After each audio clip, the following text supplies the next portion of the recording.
Let me try to explain to you the reality of the world without you cringing too much. If you're under 30, maybe even under 40, this is going to be hard to absorb and hard to swallow for some.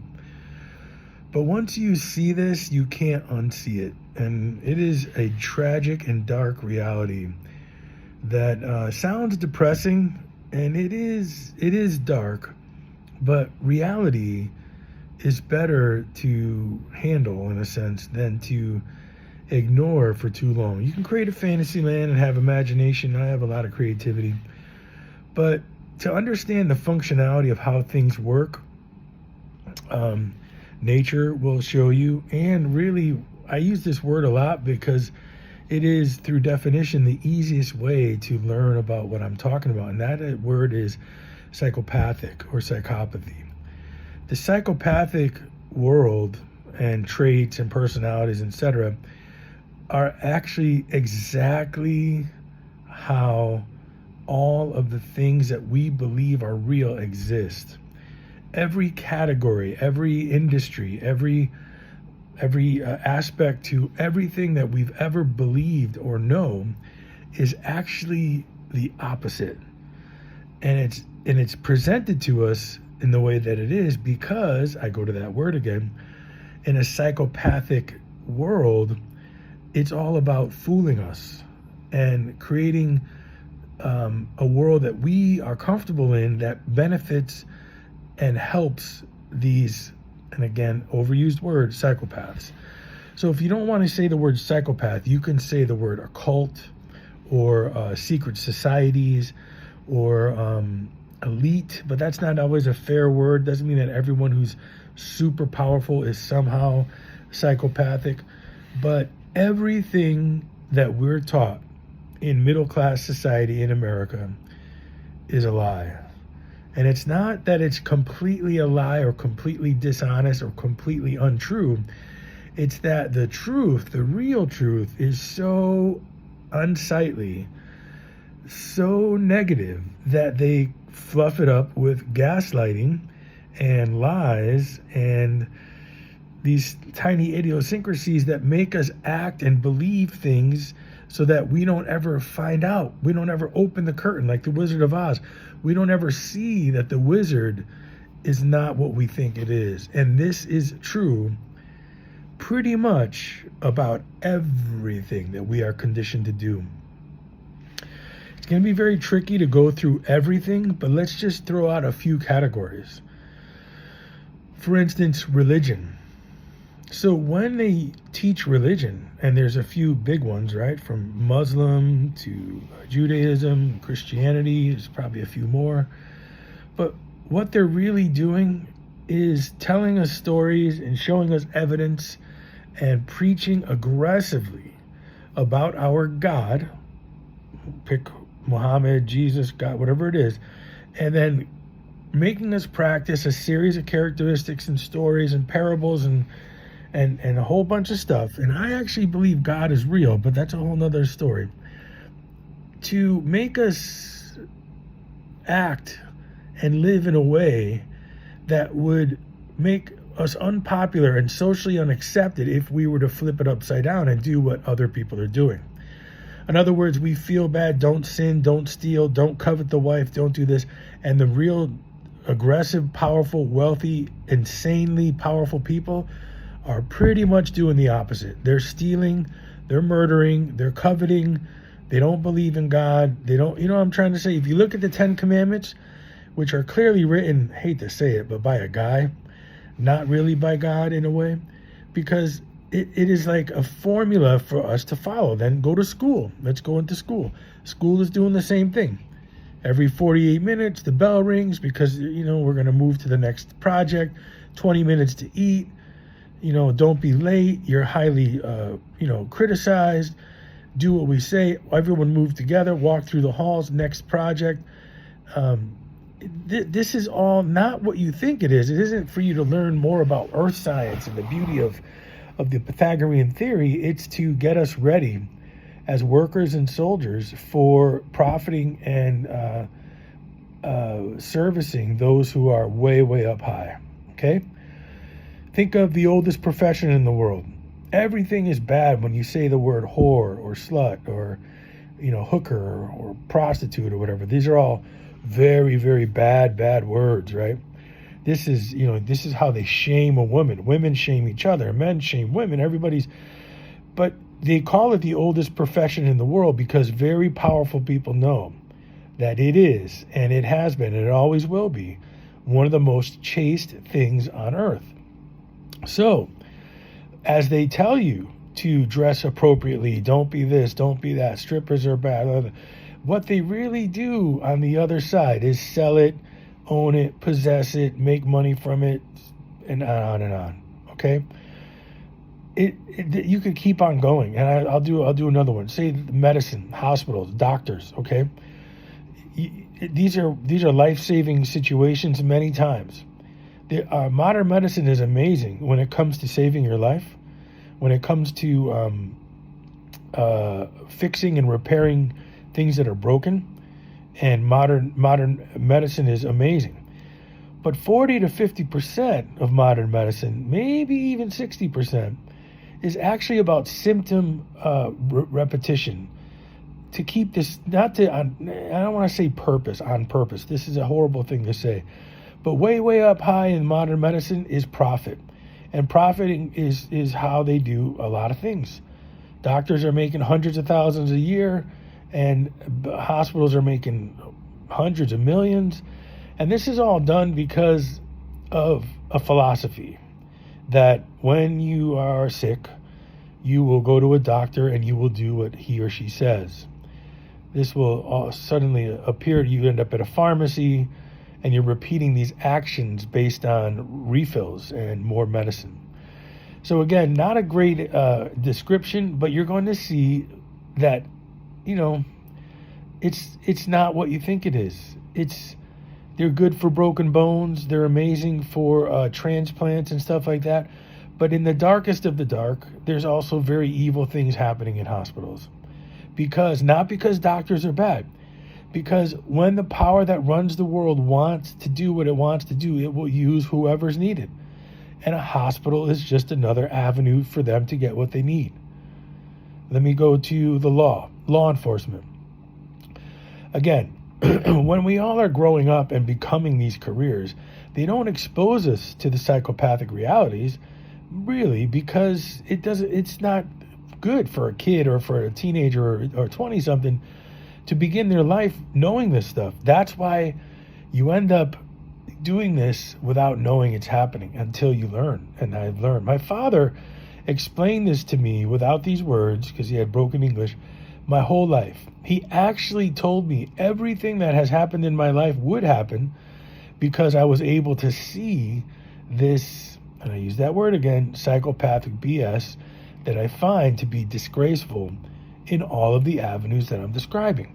So here we are in law enforcement. There's a part of me that always wants to be a cop. I hate evil people. I hate them. I hate when people hurt people. But what happens, what you don't realize, is that police are supposed to follow orders, just like military.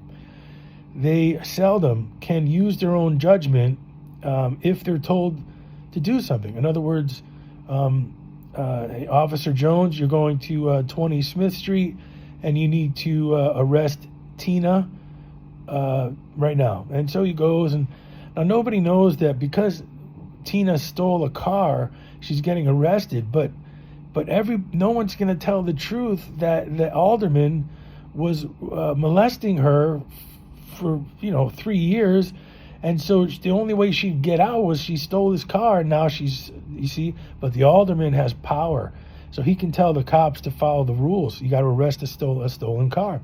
Not that she drove a stolen car to get away from me because I was molesting her, but I have political power and you are to do what I say. That's how it works. And you're going to find, and that's not a real example, but that is how it works. So to show you the power of how they use law enforcement and the entire system, I can make up a story. I'll make it up another time, but you just go from system to system to system to system to system because it's a glorified and it's a super approved process of almighty knowingness. So You fall down a flight of stairs and you go to the doctor to get physical therapy and a crutch. And then you go to the lawyer because you're going to sue the building that you fell down in. You go to a lawyer, you're going to hire a lawyer who's going to do the work and tell the judge the story, and you're going to have a case against the landlord of the building that you fell down in, okay? And then he's going to, and on and on. Then you're going to go to the bank.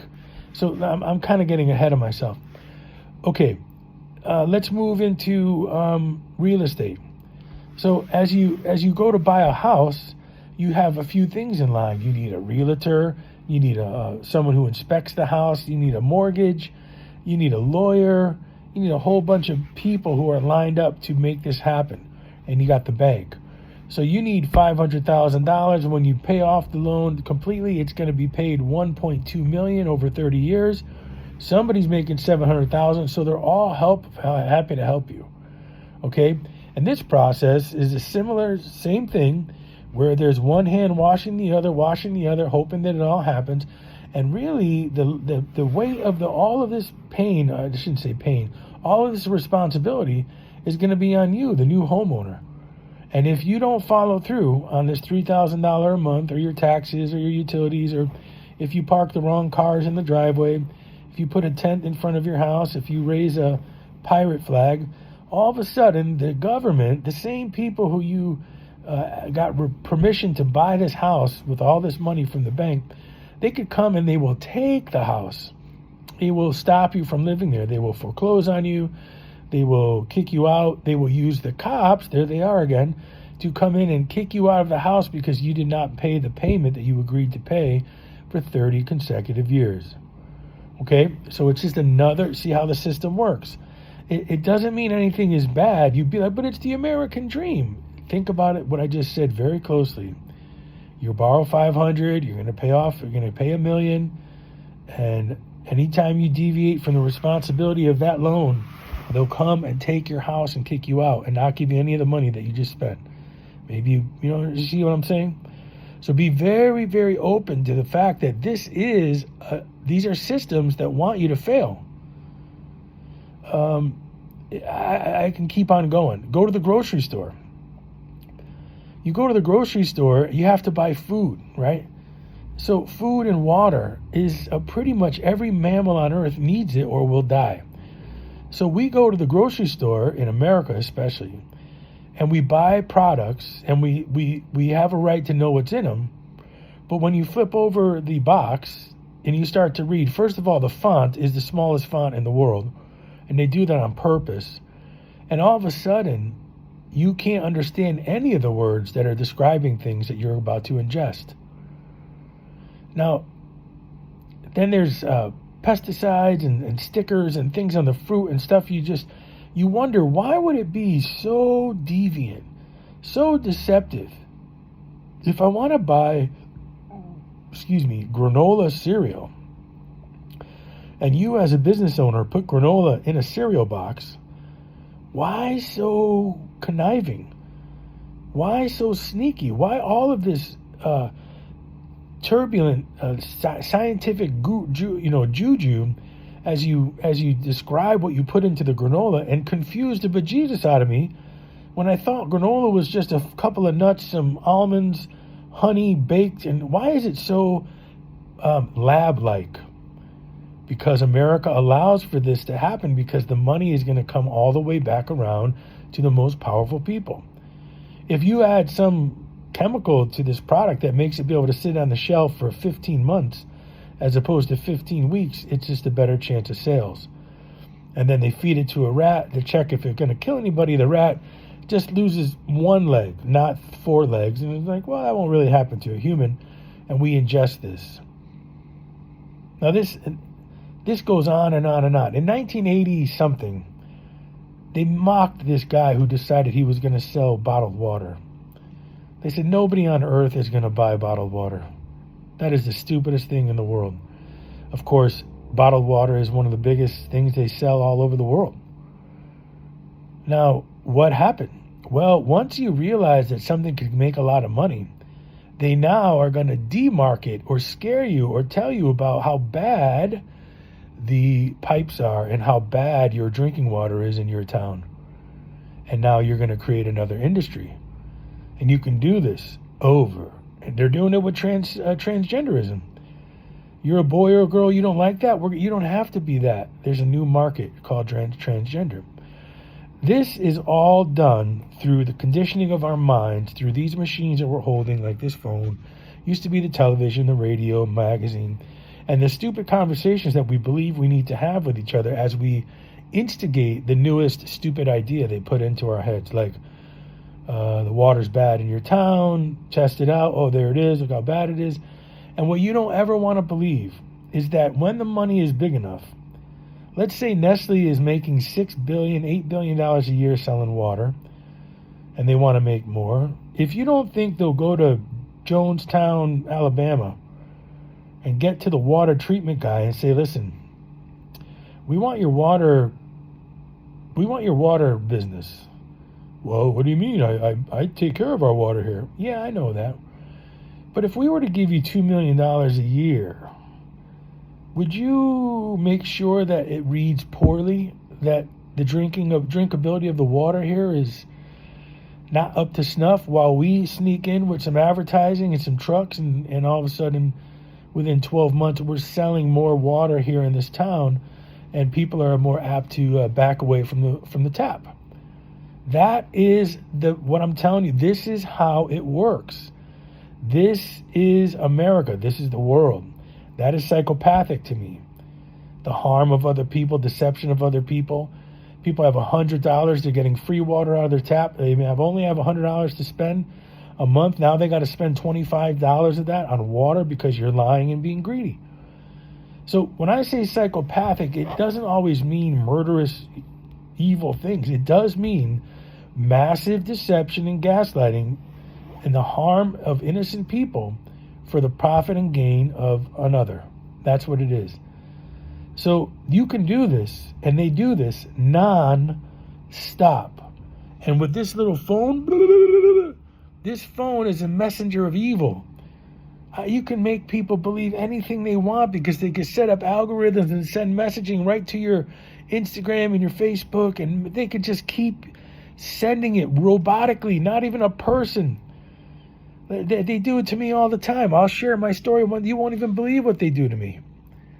They have me in such a sick cycle that because I'm witnessing crimes and I'm totally sick of all these evil, dark monsters who have been chasing me, they think that I can't tell that they're filling my phone and my social media with messaging that is supposed to, keep me off of their tail or make me celebrate the fact that they try to blow up my ego, and then they try to scare me. Oh my God, it's absolutely bonkers what they're capable of doing. Again, psychopathic targeting. That's why I'm becoming I don't like being in a situation that I've been in for so many years, but it's also making me very aware. I can see it everywhere now. And the more you see it, the more you can't unsee it. Girls and ladies and women are one of the biggest targets since the dawn of time who don't even know that they're targets. There's a lot of reasons for this. Women are special and wonderful in a lot of ways, and they're also incredible, easy vessels of evil. If you were to measure the amount of minutes the average woman and the average man spends wishing doom upon someone else in the course of, say, 10 years, women are higher in the amount of minutes. They want suffering. They want a revenge over the smallest things. They have feelings that are so intense that they want others to suffer if they suffer. Not every single woman every single day, but if you grab 1,000 women and 1,000 men and you measured how much they want another person to suffer by the minutes over the course of 10 years, women will have a higher rate of, I wish you would suffer more, okay?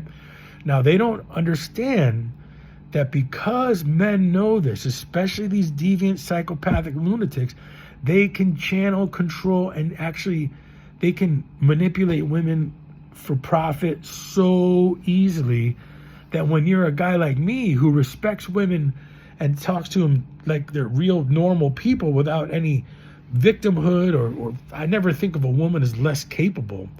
But men know that these sick men, they do this for massive, massive profit. I'll tell you more. They know things. I know things too, but I can't exploit them, and they do all the time. Women fuel and fund 80, listen to this number, 80% of all consumables are bought by women. 80%. From toilet paper to cucumbers, water, coffee, food, okay, consumables, things that you need to continue to buy, 80% are bought by women. And you know who's selling it to them? Mostly men. Cars for, what is it called? Clunkers? Cars for Clunkers. Can't remember that program. Clunkers, cars. Obama had a program that I'm stuttering to say. Something clunkers? I can't remember what it's called.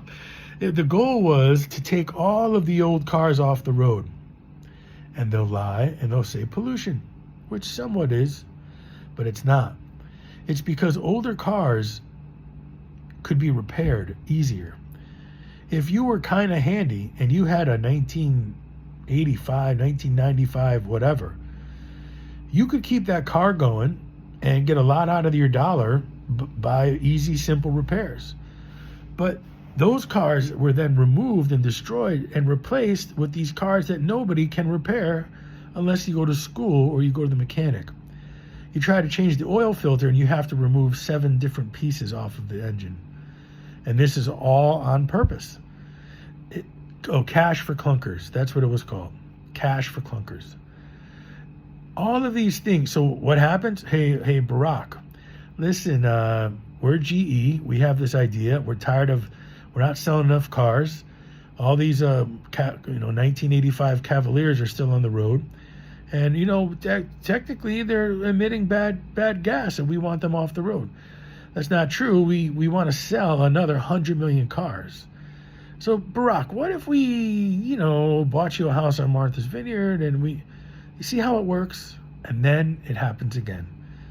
You can keep on doing this. Man has ruined the earth in the world for greed and all this stuff. It's just how it is. So I don't want to make you sad. If I did, I'm sorry. But this is so real that I'm going to keep on exposing and showing you more, and you can't get away from it. Government, NASA, farms, alcohol, tobacco, and firearms, CIA, NSA, the Federal Reserve, colleges. It doesn't really end. But this is how it works. So when people are talking about the occult, when people are talking about secret societies, that's what it is. These people who can do this, they get initiated and gathered into a group, many groups, and they talk and they say, hey, look, we're going to put you in this coffin and we're all going to pee on you, and then you're in the group. You're like, oh man, it sounds great. And then one of the guys who's peeing on you, he's in charge of the oil. Another guy who's peeing on you, he's a deli. He handles all the beef. And then together, they're overpowering the world. So it's a joke, but these are the most powerful people in the world. And you get to sit in that coffin and get peed on. But when you get out, you could be the next guy who handles all the stationery. Everyone who buys paper, you're the paper guy.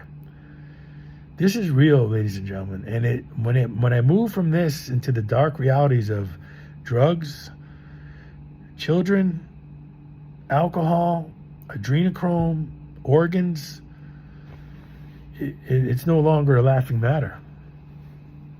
But it's all real. I love you, God. I miss you, Mom and Dad. And God bless Backbeat City.